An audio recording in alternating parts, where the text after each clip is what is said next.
Am invitat ca să comentăm ce s-a întâmplat astăzi pe domnul Nick Kass. Este un fost diplomat, expert în securitate, care de altfel a lucrat cu prima administrație Trump, deci este cel mai în măsură să ne decripteze câteva dintre mesajele președintelui Donald Trump de astăzi.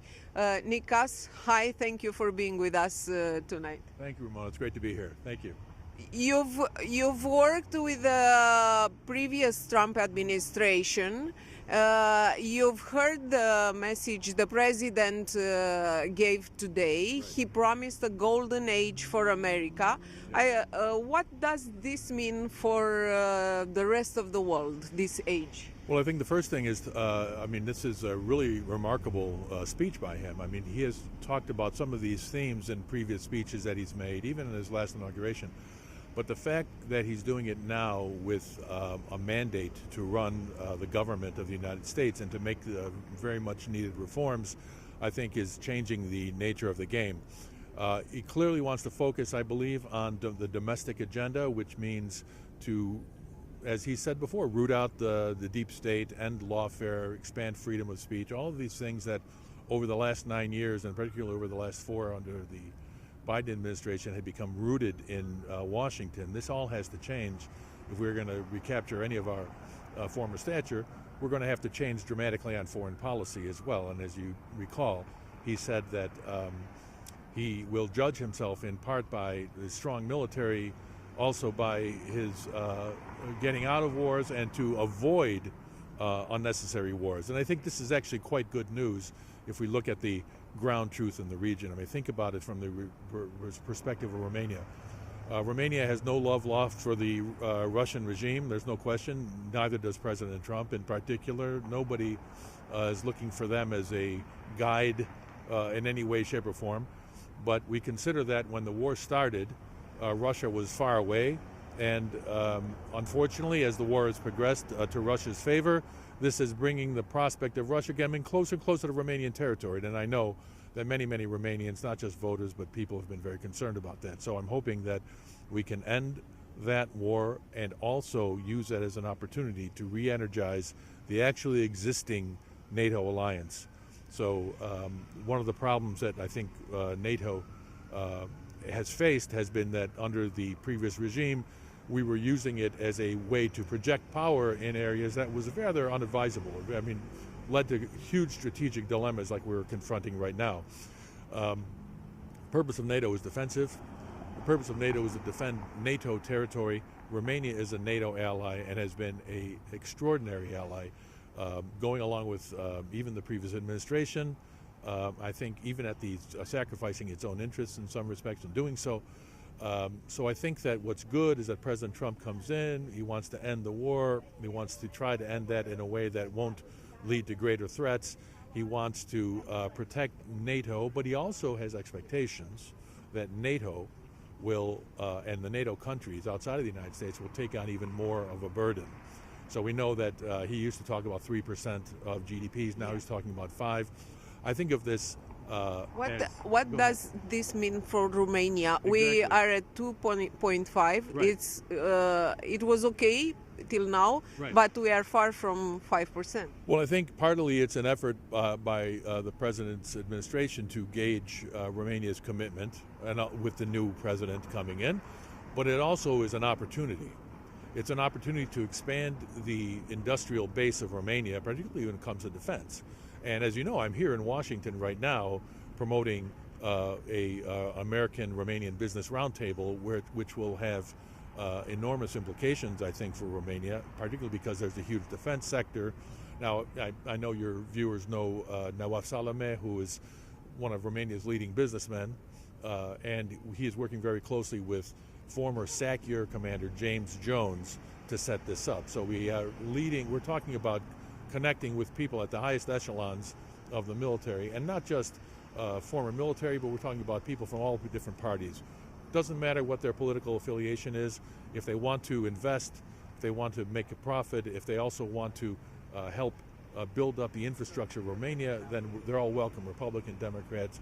It's all about that. And the purpose is, I think, to the extent that we can get American know-how and sort of a way of doing business into Romania that will have an enormous impact on private sector, public sector relations and lead to, I think, much needed reform in the functioning and apparatus of the state in Romania. And that's, as you know, that's something that probably is past time that happens.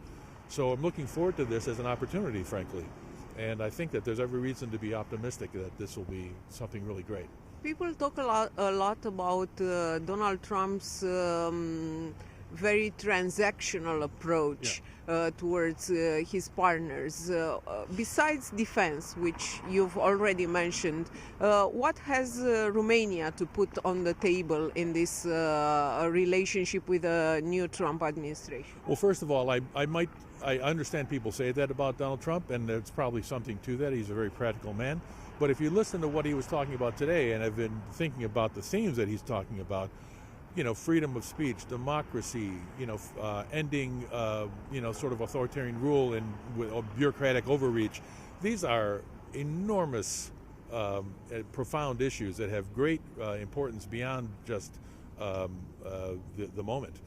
One of the other issues he mentioned is energy, and this is actually something that directly affects Romania. Romania is potentially sitting on a huge amount of resources in Neptune Deep. It has a hugely important port facility in Constanța, and I think that it's becoming even more strategically important, or put it this way, the world's awareness of the strategic importance of Romania is growing, particularly when you consider what's happening up in the north, on the northern part of the Black Sea. So energy is going to be a key. I think Romania can be the energy hub for the region and help the region wean itself, to the extent it still is on it, from Russian gas and oil and the influence that comes with that. I mean, we're involved in the energy business, and we know that there are a lot of people out there who are seeking to covertly promote Russian influence through these kinds of means. It's a constant battle for us. It's a constant battle for the state. And I think that there's every reason to expect that the more we get from the West, the more we get resources from the West, from the United States to come in and to be distributed throughout this region, not just Romania, but these other countries, that there will be a concomitant decrease in Russian covert influence, shall we say, here in this region of the world. And also economically, it's going to be of an enormous benefit because it will drop prices of essential resources, make it easier for people to live, and also will undercut one of the big Russian playing cards, which has been the money that they've made from the high prices that have been sustained by the war. Could the next presidential elections in Romania change anything in the partnership with the United States? Are people concerned about it in Washington, D.C.? Well, I think obviously when you have the kind of challenge that Romania has faced in the last few months, that is something that has registered. And we've seen effects of that. People have been responding on Twitter, etc. So I think that's legitimate, particularly for an administration that itself survived an extraordinary amount, as the president himself mentioned today in his speech, an extraordinary amount of pressure, unprecedented in American history. So I think that that's part of it, but I also think that the full picture of the issue is one that will be fleshed out. There is lots of concern, even in the Trump administration, about Russia and Russian influence. There's legitimate concern about that. There is overall a great interest in stability. And I would just say, as someone who's been observing political unrest in various parts of the world for more than 3 decades, the key is that the party that is seen as bringing the instability is often the loser in this whole situation. So care needs to be taken to ensure that whatever is being done is done in the interest of stability, but also in the interest of the kinds of principles that we want to uphold. Because if we're talking about, any country in the world, and we're talking about them operating in the world that exists, and particularly in this region, we have to sort of understand the obligations as that goes forward. So I imagine that this is still going to be something that's coming to the administration. They're going to be formulating their ideas. It's really interesting, and I can go on just one more second with this. But when you come into power in the White House, All the offices are empty, everything, there's not a shred of documentation, it's all gone, they've taken it off. So you're literally, in a way, starting from scratch, and you're trying to say, okay, what do I need to know? How do I evaluate this sort of thing based on information that I need to acquire now? So I think that has a very, very interesting and educative effect on things, and we'll see how that plays out.